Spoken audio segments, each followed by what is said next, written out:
Hello everyone, welcome back.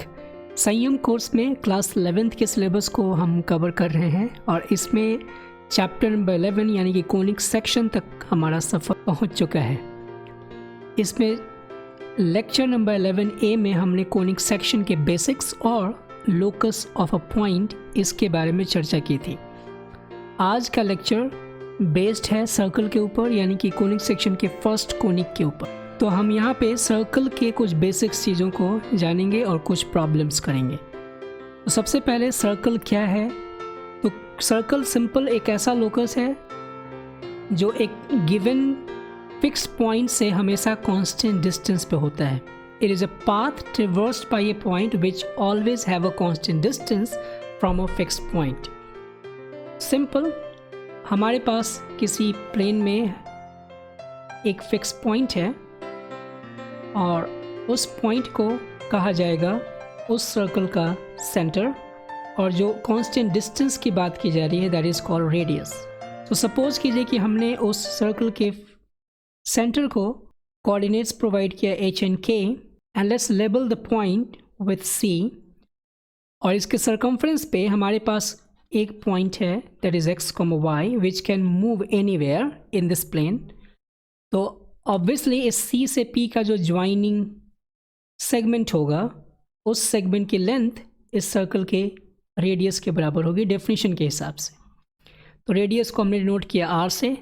तो हमें बताना है कि आखिर में इस सर्कल की इक्वेशन कैसे लिखी जाएगी, मतलब इस पॉइंट P का लोकस कैसे लिखा जाएगा x और y में रिलेशन बताते हुए। आपको लास्ट क्लास में ये बताया गया है कि लोकस फाइंड करने के लिए जो भी गिवन इन्फॉर्मेशन होता है उसे यूज़ करके x और y में एक संबंध स्थापित करना होता है। यहाँ पर आपको सीधे पता चल रहा है कि CP की जो वैल्यू है यानी कि CP की जो लेंथ है वो है r के बराबर। That means we can simply use the distance formula to find the distance between C and P which has their coordinates given. तो यहाँ पे हम लिखेंगे x minus h the whole squared plus y minus k the whole squared is equal to r square, because CP is equal to r है, so we can also write CP square is equal to r square। और यही equation represent करेगा एक circle को जिसका centre होगा h, k and radius होगी r। और अब अगर हम सेंटर को ओरिजिन पे शिफ्ट कर दें यानी कि h, k की वैल्यू रेस्पेक्टिवली 0 0 हो जाए, so of course what we get the equation as x squared plus Y square is equal to are square. और ये एक सर्कल बताएगा जिसका सेंटर होगा ओरिजिन और रेडियस होगी आर। अब इस पूरे प्लेन में सेंटर की डिफरेंट स्थिति के हिसाब से सर्कल्स को अलग अलग इक्वेशन से रिप्रेजेंट किया जा सकता है। तो इन सभी केसेस को ना डिस्कस करते हुए हम एक जनरल केस लेते हैं और समझते हैं कि इस सर्कल को अगर एक्सपैंडेड वर्जन में लिखना पड़े तो हम कैसे लिखेंगे, और वहाँ से अगर हमारे पास कोई इक्वेशन एक्सपैंडेड वर्जन में गिवन हो तो हम सेंटर और रेडियस को कैसे ढूंढ पाएंगे। Let's try to understand it. And by the way, उससे पहले ये आपको स्क्रीन पे कुछ इंपॉर्टेंट सर्कल्स दिए गए हैं, इनका आप चाहें तो स्क्रीनशॉट ले सकते हैं, आप इनको ऑब्जर्व कर सकते हैं कि सेंटर की स्थिति अलग अलग होगी तो उस स्थिति में सर्कल की इक्वेशन कैसे दिखेगी। तो अब हम समझते हैं general equation of a circle. So suppose कीजिए हमारे पास कोई एक इक्वेशन है x square plus Y square minus 2gx minus 2fy plus small c is equal to 0, और यहाँ पे g, f और c कांस्टेंट हैं। हमें बताना है कि इसका सेंटर क्या होगा यानी कि सेंटर के कोऑर्डिनेट्स क्या होंगे और इसकी रेडियस क्या होगी। तो जब भी जनरल फॉर्म में आपको दिया जाए तो उसको आप कोशिश कीजिए कि पहले उसके स्टैंडर्ड फॉर्म में ले। मीन्स हमें चाहिए x minus h the whole square plus y minus k the whole square is equal to r square का फॉर्म, जहाँ से हम h, k और r को सीधे सीधे पहचान सकें। तो हमें क्या करना होगा, x वाले टर्म्स को इकट्ठा करके परफेक्ट स्क्वायर बनाना होगा, y वाले टर्म्स को इकट्ठा करके परफेक्ट स्क्वायर बनाना होगा, एंड देन बाकी चीज़ें राइट हैंड साइड में हमें शिफ्ट कर देनी होगी ताकि हमें r स्क्वायर दिख सके। तो हम क्या करेंगे, x square and negative 2gx को कंबाइन करके लिख सकते हैं x minus ji the whole square. लेकिन आप यहाँ नोटिस कीजिए कि हमने यहाँ पे क्या एक्स्ट्रा ऐड कर दिया होगा इसमें, ऑफ कोर्स जी स्क्वायर, सो हम यहाँ पे जी स्क्वायर को सब्ट्रैक्ट कर लेंगे कॉम्पनसेट करने के लिए. In the similar way we will take this Y square and negative 2fy together to get y minus F the whole square, और फिर से हमने यहाँ पे एफ स्क्वायर को ऐड कर दिया होगा तो एफ स्क्वायर को यहाँ सब्ट्रैक्ट कर लेंगे एंड स्मॉल सी तो यहाँ पे वैसे ही रह जाएगा. Now we get the idea कि हमें क्या करना चाहिए, x minus ji the whole square and plus y minus F the whole square को लेफ्ट हैंड साइड में छोड़ देंगे एंड बाकी चीज़ों को राइट हैंड साइड में शिफ्ट कर देंगे. So what we get is g square plus f square and minus c जो मिलेगा वो हमारा राइट हैंड साइड मिलेगा. लेकिन राइट हैंड साइड में आर स्क्वायर मिल जाएगा और वहाँ से आर मिल जाएगा. इसका मतलब क्या हुआ कि यहाँ से अगर आप देखना चाहते हो तो सेंटर क्या होना चाहिए ऐसी स्थिति में, centre should be, I mean centre के कोऑर्डिनेट्स हो जाएंगे g comma f and radius हमें जो मिलेगी वो मिलेगी square root of g square plus f square minus c. यानी कि कोई भी इक्वेशन अगर इस एक्सपेंडेड फॉर्म में दिया हो तो वहाँ से हम डायरेक्टली g और f को x और y कोऑर्डिनेट्स कह सकते हैं सेंटर का, और g square plus f square minus c the quantity square root को कह सकते हैं कि वो रेडियस की वैल्यू है. जैसे एग्जांपल के तौर पे अगर हमारे पास कोई इक्वेशन दे रखा है x square minus x square plus Y square plus 2x minus 3y and plus 1 is equal to 0. अब इस इक्वेशन को आप कंपेयर कीजिएगा x square plus Y square negative 2gx negative 2fy plus c से, तो यहाँ से हमें क्या मिलेगा, negative 2g is equal to 2, जहाँ से हमें g की वैल्यू मिल जाएगी नेगेटिव 1 एंड नेगेटिव 2f की वैल्यू मिल जाएगी नेगेटिव 3 के बराबर, जहाँ से f की वैल्यू मिल जाएगी 3/2 एंड हमें रेडियस चाहिए. तो रेडियस हमें कैसे निकालना होगा, g square plus f square minus c का square root and what we get is 1 square plus 3/2 square minus 1 and so the radius will be 3/2. तो ये तरीका है सेंटर और रेडियस को ढूंढने का. बाय द वे आप इसको यहीं से परफेक्ट स्क्वायर बना सकते थे और वहाँ से भी एच के और आर की वैल्यू निकाल सकते थे. आई होप कि आपने यहाँ तक चीज़ों को समझ लिया होगा. अब बढ़ते हैं आगे और कुछ क्वेश्चंस देखते हैं सर्कल के ऊपर. यहाँ सबसे पहला क्वेश्चन है find the equation of circle passing through points 3, 0, 0, 4 and the origin. तो 3 पॉइंट से पास हो रहा है एक सर्कल, हमें उसका इक्वेशन निकालना है. So of course what we consider that the equation is x minus h the whole square plus y minus के the whole square is equal to are square. ये इक्वेशन हमने कंसिडर कर लिया है. और यहाँ चूँकि ये तीनों पॉइंट्स लाई कर रहे हैं बारी बारी से, that is origin 3,0 and 0,4. So when we plug origin first what we get is h square plus k square is equal to are square. इसको मान लेते हैं equation number 2. And then we plug 3,0, तो यहाँ से मिल जाएगा हमें 3 minus h the whole square plus k square is equal to are square.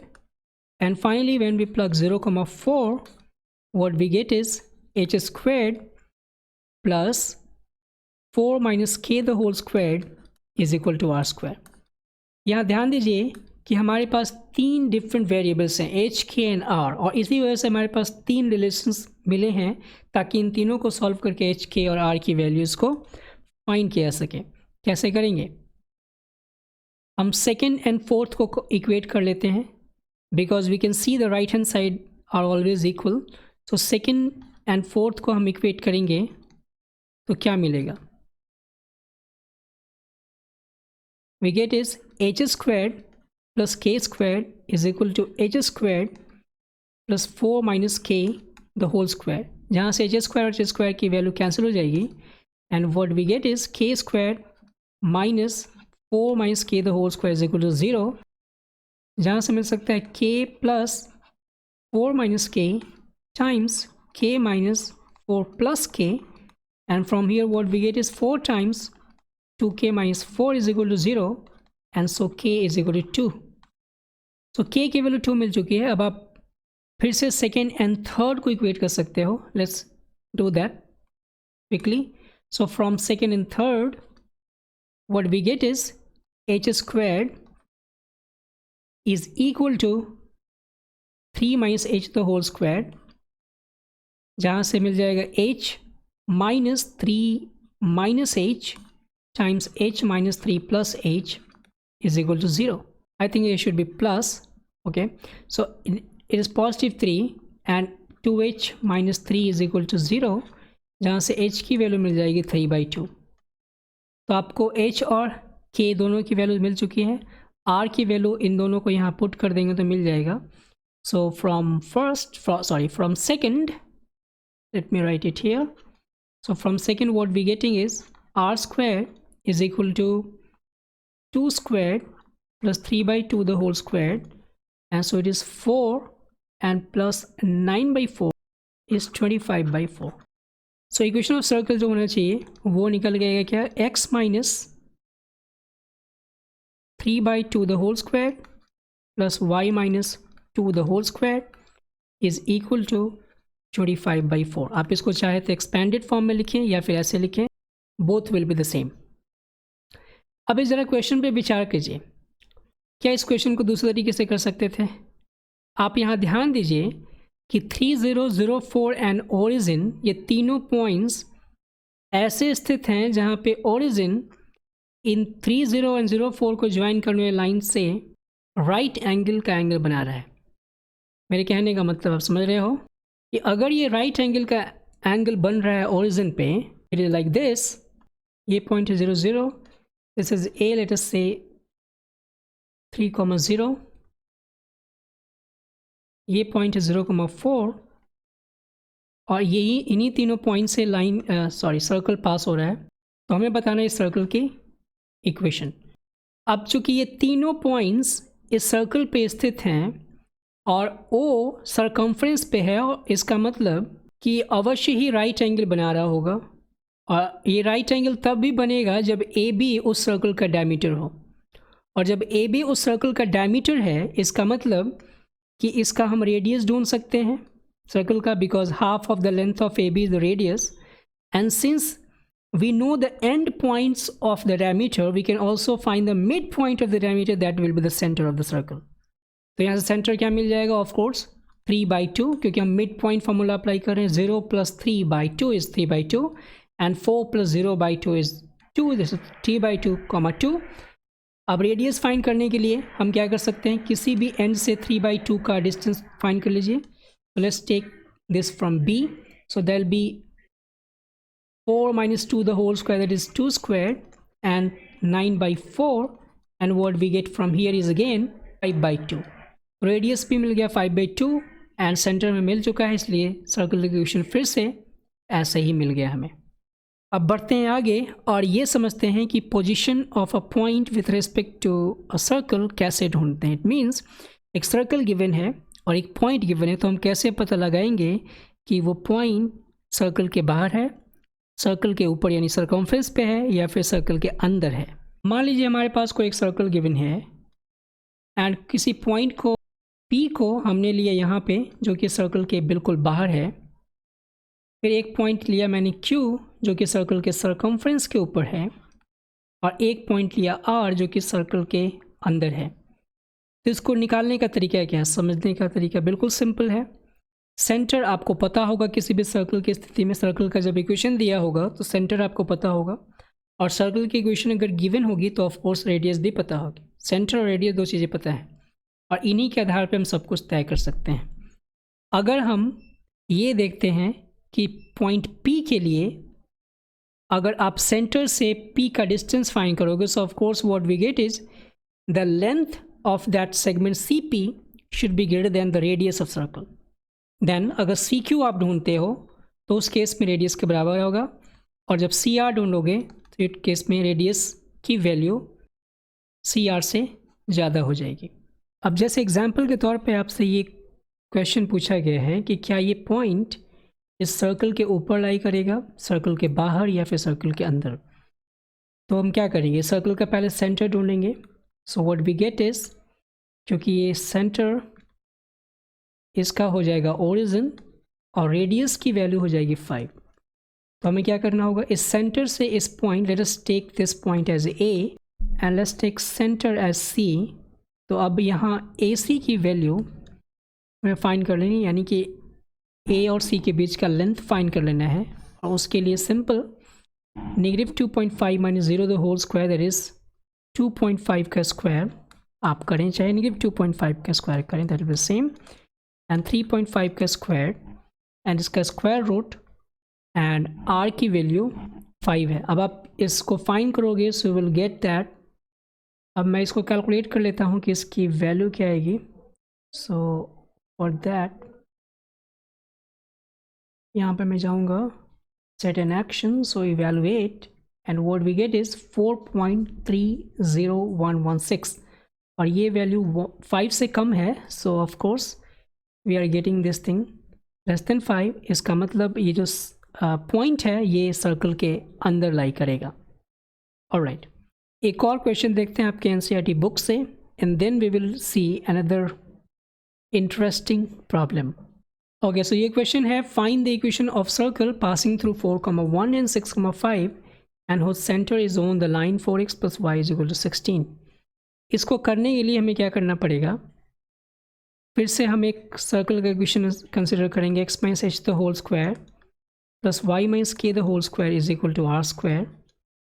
और यहाँ पे फिर से हमें 3 इक्वेशंस कंस्ट्रक्ट करने पड़ेंगे ताकि हम उन तीनों को सॉल्व करके h, k और r की वैल्यू को फाइंड आउट कर सकें। तो सबसे पहले फिर से ये 4,1 इस पे लाई करेगा, तो मैं सबको लिख देता हूँ पहले, और साथ ही साथ दे रखा है कि सेंटर इस लाइन के ऊपर है। इसका मतलब कि h, k इसको सेटिस्फाई करना चाहिए। सो h, k को सेटिस्फाई करना है इस लाइन को, सो that will give you 4h + k = 16। अब हमें क्या करना है, इन तीनों को सॉल्व करके h और k की वैल्यू ढूंढनी है। अब यहाँ फर्स्ट एंड सेकंड को इक्वेट कर लेते हैं बिकॉज दोनों का राइट हैंड साइड सेम है। तो from first and second what we are getting is, यहाँ से देखिए h² और k² कैंसिल हो जाएगा दोनों साइड से। इधर बचेगा 16 - 8h + 1 - 2k, और इधर बचना चाहिए 36 - 12h + 25 - 10k, जिससे हमें h और k में एक रिलेशन मिलेगी। And so h + 2k = 11। इस इक्वेशन को मान लेते हैं इक्वेशन नंबर 4। अब हमें इस equation number 4 and equation number 3 को यूज़ करके h और k की वैल्यू निकालनी है। आप कोई भी मेथड अप्लाई कर सकते हैं। यहाँ से h की वैल्यू मिल जाएगी 11 - 2k, let's put it there. So 4 × 11 - 2k + k = 16, जिससे ये मिल जाएगा 44, एंड नेगेटिव ऑफ 7k = 16, जिससे 7k की वैल्यू मिल जाएगी 28 और k की वैल्यू मिल जाएगी 4। k की वैल्यू 4 जैसे ही मिली, हमें h की वैल्यू मिल जाएगी इस फर्स्ट इक्वेशन में डालने से 11 - 8 दैट इज़ 3। h और k की वैल्यू मिलते ही हम r की वैल्यू ढूंढ लेंगे इक्वेशन नंबर 1 से या 2 से। तो r² की वैल्यू मिल जाएगी क्या, 1² - 3², सो r² इज़ 10। अब ये तीनों मिल चुका है, अब इसको आप यहाँ पुट कर दीजिए, आपका आंसर आ जाएगा। ऑलराइट, तो ये तो क्वेश्चन था आपके बुक का। अब एक अच्छा सा क्वेश्चन देखते हैं जिसके लिए मैंने कुछ एनिमेशन तैयार किया है। अब इस क्वेश्चन में पूछा गया है कि आप अगर एक पॉइंट 1,2 पे खड़े हैं और वहाँ से आपको पता है कि एक पॉन्ड का सेंटर 3 किलोमीटर्स ईस्ट और 8 किलोमीटर्स नॉर्थ के डायरेक्शन पे स्थित है। अब आप उसको क्रॉस नहीं कर सकते हो और इनफैक्ट आपको एक हाईवे पे जाना है। आप पॉन्ड के लेफ्ट हैंड साइड से नहीं जा सकते बिकॉज वहाँ पार्क है, आपको केवल पॉन्ड के राइट हैंड साइड से जाना है। अब आपको बताना ये है कि इस 1,2 से कितने एंगल पे आप अपना ट्रैवल शुरू करोगे जिससे कि आप शॉर्टेस्ट डिस्टेंस ट्रैवल करते हुए हाईवे पे पहुँच जाए। थोड़ा बहुत दिमाग लगाओगे तो पता चल सकता है कि एक्चुअली हम उस पॉन्ड को बिल्कुल टच करते हुए, मीन्स पॉन्ड के टेंजेंशियली अगर एक अपना रास्ता तैयार करें तो उस रास्ते पे जाएंगे तो हम पॉन्ड को क्रॉस भी नहीं करेंगे और हम उस हाईवे पे शॉर्टेज डिस्टेंस में पहुंच सकते हैं। बिकॉज उसके नीचे के जितने भी एंगल्स हैं उन एंगल्स पे जो भी आप रास्ता बनाओगे उस पे आप हाईवे को तो पहुंच जाओगे, लेकिन वो उस रास्ते के जो कि पॉन्ड के टेंजेंशियली जा रहा है उससे लॉन्गर हो जाएगा। तो हमें इतना तो पता चलता है कि हमें जो रास्ता लेना है वो इस सर्कल के टेंजेंशियली जाते हुए लेना है और वो टेंजेंट इस सर्कल के राइट डायरेक्शन की तरफ से होना चाहिए। We can't go through the park, therefore वो वाला टेंजेंट हमें नहीं लेना है। तो ये एक सेटअप है पूरा इस क्वेश्चन का। अब इसको सॉल्व करने के लिए इतना आपको आइडिया लग रहा होगा कि अगर हम इस टेंजेंट का स्लोप फाइंड कर लें तो उसका इंक्लिनेशन लिख सकते हैं। बिकॉज अगर स्लोप की वैल्यू कुछ भी आती है उसको tan थीटा से इक्वेट करेंगे and we will get that कि थीटा की वैल्यू क्या होगी। तो हमें क्या करना होगा, मेन टारगेट है उस टेंजेंट का स्लोप फाइंड करना। अब इस टेंजेंट के स्लोप को फाइंड करने के लिए क्या करना पड़ेगा, यही हमारा मेन डायरेक्शन होगा सोचने का। लेट्स सी, हमें ये पता है कि अगर मैं इस सेंटर से इस लाइन के ऊपर एक परपेंडिकुलर ड्रॉप करूं मीन टेंजेंट के ऊपर, तो ऑफ कोर्स वो उस सर्कल का रेडियस होगा। एंड बाय द वे इस पॉइंट का एरिया आपको गिवन था दैट इट वाज 8 पाई, तो एरिया इसका 8 पाई है, तो वहाँ से हम रेडियस निकाल सकते हैं ना। Area was 8 pi, so the area is equated with pi r square, and so r square is 8 and so r is 2√2। तो हमें रेडियस तो मिल चुका है 2√2। अब क्या कर लेंगे कि अगर मैं इस लाइन की इक्वेशन निकाल सकूं तो हमारा काम बन सकता है।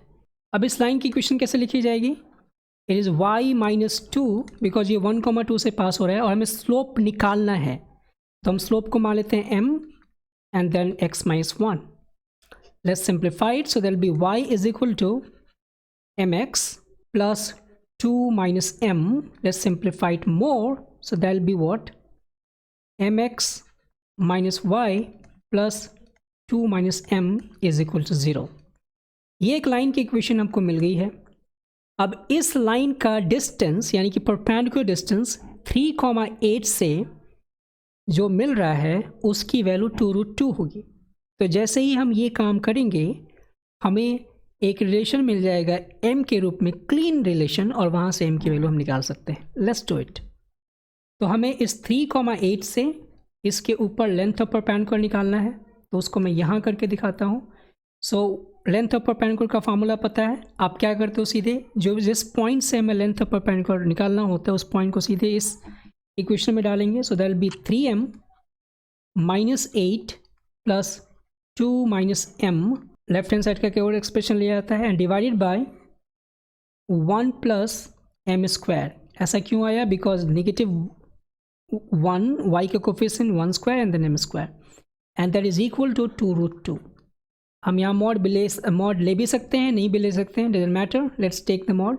इसको फर्दर सिंप्लीफाई करेंगे, what we get is 3m minus m is 2m minus 6, और दोनों तरफ स्क्वायर भी कर देता हूँ साथ ही साथ, तो इधर हो जाएगा 2√2 का square is 8 and then 1 plus m square. अब इसको थोड़ा स्मार्टली सॉल्व करने का प्रयास करते हैं। यहाँ से 2 कॉमन लीजिएगा तो बाहर आएगा 4, और वो 4 इस 8 को कैंसिल कर देगा, तो यहाँ बच जाएगा m माइनस 3 का होल स्क्वायर, और यहाँ बच जाएगा 2 times 1 plus m square, isn't it. इसको अब सिंप्लीफाई करते हैं further, there will be m square minus 6m plus 9 is equal to 2 plus 2m square. So what we are getting here is m squared plus 6m minus 7 is equal to 0। और हमारे पास ये equation है, तो इसको हम लिख सकते हैं m माइनस 1 और m प्लस 7 के फैक्टर में, जिससे m की वैल्यू मिल जाएगी 1 और m की वैल्यू आ जाएगी -7। सो ऑफ कोर्स चूँकि हमें -7 अगर m की वैल्यू लेनी होगी तो उस केस में जो एंगल मिलेगा वो ऑब्ट्यूज मिल जाएगा, तो हमें वो एंगल नहीं चाहिए क्योंकि हम पार्क के थ्रू नहीं जाना चाहते। तो m की वैल्यू 1 क्लीनली बताता है कि tan थीटा की वैल्यू 1 होगी, और tan थीटा 1 कब होता है व्हाटएवर। सो थीटा की वैल्यू जब 45 डिग्रीज यानी कि π/4 रेडियंस होगी। तो इस तरीके से आप 45 डिग्री के एंगल पे अगर अपनी जर्नी शुरू करते हैं तो आप हाईवे पे जल्दी पहुंच भी जाएंगे और आपको पॉन्ड के थ्रू नहीं जाना होगा, ऑफ कोर्स आपको जाना भी नहीं है। And that's it. तो हमने सर्कल को देख लिया है, अगले लेक्चर में हमें देखना है parabola. So till then you have to keep doing mathematics with संयम and stay safe. Thank you.